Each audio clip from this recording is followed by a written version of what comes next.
And here's what you've all been waiting for. In Bank of Canada's report, if we see a recession by the trade war, we're going to see a 26% drop in peak to trough prices for homes in all of Canada. Bank of Montreal just made it harder for self-employed folks to get a mortgage. And it's not a coincidence. The Bank of Canada's latest report screams recession risk and trade war dramas. So let's talk about what the banks aren't saying out loud just yet. So buckle up. Hi, my name is Zen. If you enjoy my data-driven and number-crunching real estate updates, be sure to like and subscribe. So Bank of Montreal is restricting what it's lending to self-employed applicants and those who are affected by the trade war. It's actually reducing the total debt service ratio, or in layman's term, the percentage of income that you can put towards your home from 44% to 42%. It's also raising its minimum credit score requirements because they're afraid of people defaulting on the loans that they're giving out. And right now, I would very much agree with this quote that I have down here, that I would not be surprised if other banks are low-key doing this currently right now. And the reason for this is because I think banks are very concerned about the risk of recession right now. And this is exactly what the Bank of Canada Stability Report points out. So you can see over here, for example, banks may reduce the availability of credit and tighten lending standards. So what that basically means is that they're going to give you less money and make it harder to get that money. And if you think about it, the harder it is to borrow to get a mortgage, the less buyers there are going to be, the less qualified their buyers are going to be. And that means that there's going to be more listings that are going to pile up. And they're already saying that they're going to be financially fragile on certain sectors that are exposed to the trade war. And you just are concerned that it's going to spread out through the financial system, potentially amplifying the economic downturn. So effectively what they're talking about right now, the Bank of Canada, is that there could be a bad recession. Now, just how bad the recession? You can see over here, based on their financial sector risk assessment program, which is what FSAP is, you can see that if a scenario where we are going to have recession comes, it's going to see a 5.1% decline in GDP, which is larger than the 90s, because we'll be comparing that shortly. We're going to see 7 quarters of consecutive decline, and we saw 4 in the 90s. And just to frame this, 7 consecutive quarters of decline is over 2 years. We're going to see unemployment at 9.2%, which is very high, lower than the 90s, which is great. And here's what you've all been waiting for. In Bank of Canada's report, if we see a recession by the trade war, we're going to see a 26% drop in peak to trough prices for homes in all of Canada.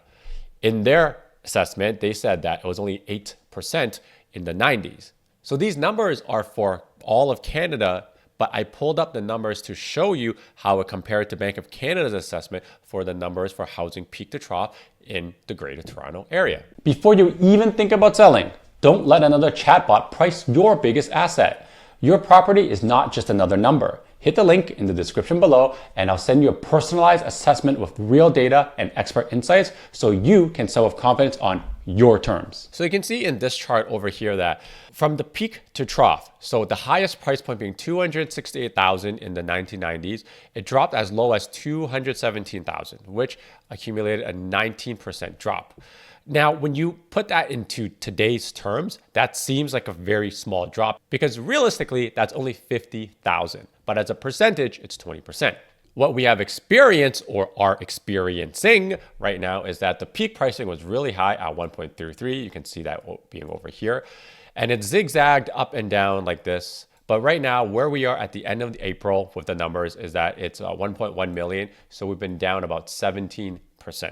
So if we were to go back to these numbers that Bank of Canada had, their peak to trough is 26% for all of Canada, and it was only 8% in the 90s. And we're seeing that play out differently right now for specifically in the Greater Toronto Area. So the question that a lot of people are wondering is, do we have more room to grow on an aggregate for averages? And I potentially think yes, because we haven't really felt or have called the recession of 2 consecutive quarters going back to back.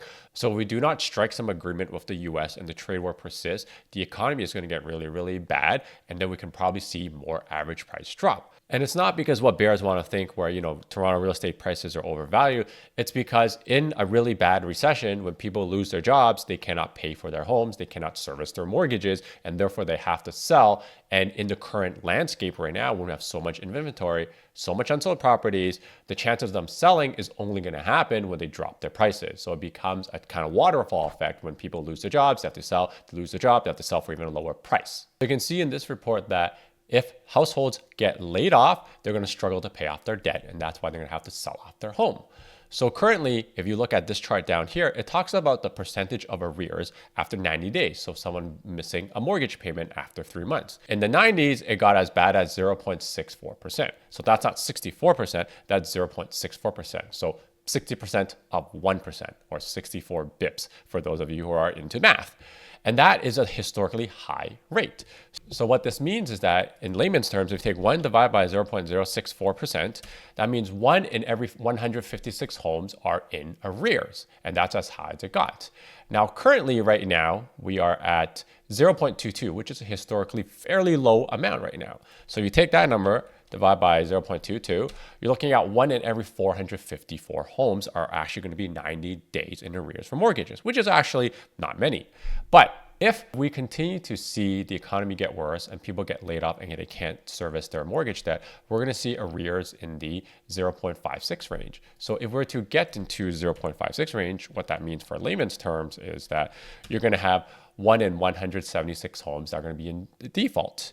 Now, if you take the 1 in 450 homes by 178, you're going to see a 2.5 times increase in the amount of defaults. So that's what this line over here is going to mean. We're going to be an increase in the defaults 2.5 times, which is a very significant amount. And in those scenarios, that's why the banks are restricting their lending, because if it's one person losing their home, it's that person's problem. But if it's 1,000 people losing their home, it's the bank's problem. So that's why they're restricting the type of lending that they have. Now, if we look at the unemployment rate currently right now, because it was just released, it was at 7.8. And this is specifically for the Ontario unemployment rate. And you can see that in Canada, they're projecting it as high as 9.2. So Ontario right now is kind of the epicenter of it, and it continues getting worse. I would not be surprised if we continue seeing the unemployment rate go up, which will effectively cause the arrears to go up as well. So that's kind of what I'm watching right now in the real estate market. And here's the silver lining to all of this. Lower interest rates have eased the pressure for mortgage holders on renewals, and you can see that over here. If you remember 2-3 years ago, everyone was talking about the mortgage cliff, and everyone renewing in 2025 and 2026 are going to have a hard time and they're going to sell. I didn't think that was going to be that big of a problem. It was kind of like a mountain made of a molehill. And anecdotally, I haven't had anyone call me saying, hey, Zed, I need to sell my home right now because I'm going to renew for 20, 30, 40% higher. And what I have been saying is that the stress test has ironically saved a lot of people because they were stress tested when they were getting at low rates. And currently when they're being stress tested, it's about the same thing, so that they would have been able to service that debt with the current interest rates right now. Now we look at the Bank of Canada's report over here. There's a very interesting tidbit that I do want to outline for the silver lining. And that is anyone who is holding a mortgage. So right here, you can see that there is a mortgage holder component. There's a mortgage component for credit card loans and also auto loans. And you can see that over here, their default rates are lower than those without a mortgage. Strange, right? Because you would imagine people with a mortgage have more debt. And that's generally because people without mortgages don't have a house. Maybe they don't have a line of credit or any equity that could tap into when they're showing signs of financial stress. It'll basically be coming straight out of savings and credit cards. And you can see that over here, the credit card defaults without mortgages over here is on the rise, meaning people are tapping into their credit card, which is terrible because the rates are so high when they are going to be laid off. And that's the unfortunate thing. And you can see that in this chart over here where, yes, people are indebted, but every single dollar of debt they also have a number of assets. So currently right now, for every dollar of debt you have about $6.50 worth of assets that you can lean upon. And yes, they have come down from the peak of the market, align this with the housing market coming down, but they're still better off than where they were in 2020 because asset prices have still generally inflated. And you can see that with the household net worth on average as well, because during the pandemic, asset prices have gone up. Yes, they have fluctuated up and down, but they're still up relative to where the pandemic is. And anyone who owns assets, whether it be your home, your stock portfolio, or just even like cash, they have more things to fall back upon as opposed to those who do not have assets. And that's unfortunately the wealth divide right now. And this is exactly why the Bank of Canada says that people who are mortgage holders are well positioned to manage higher payments right now because of the lower rates and the fact that their assets have increased in value in the last 5 years. So in 2024, they were suggesting that all mortgages were going to increase by about 15.5%. And now that interest rates are down, they're going to increase this year by 10%. So yes, 60% of mortgages are going to be renewing this year, but they're going to be increasing by 15 to 10%. And as you get into 2025, you can see that they're down to 8.2%. And then in 2026, they're going to get down to 5.2%. Most people holding a lot of assets can service that. So I do not think homeowners who have had their net worth increase overall in the last 5 years are going to have issues holding on to it. Those who will have issues holding on to it, those who have levered too much, or they have ultimately lost their job. And that's the whole point of this. The unemployment rate is the biggest thing we got to watch out for in the economy right now, because if unemployment increases, more and more people, even though they have assets, will slowly be chipping away at it. And when you run out, then is when you are in signs of trouble. And whether we get this recession and how long it's going to be is up to anyone's guess. And that's kind of why everyone has to watch what they're doing right now and be on the defensive, whether you're a buyer or a seller. Hey, it's me interrupting myself. Ready to make a move? Just one free call. No hassle, but decades of experience to work for you. And this is exactly why a lot of people have put their purchases and sales on pause right now, because there's so much uncertainty about what's happening in the market right now. And if you want a deeper dive into what's happening in the real estate market in terms of sales, prices, where things are leaning right now, and the absorption rate, make sure you check out this video over here where I break down the latest numbers showcasing that we're basically at 90s level inventory and sales, which is not good. So I'll see you in that video. Until next time, your move, your future. See ya.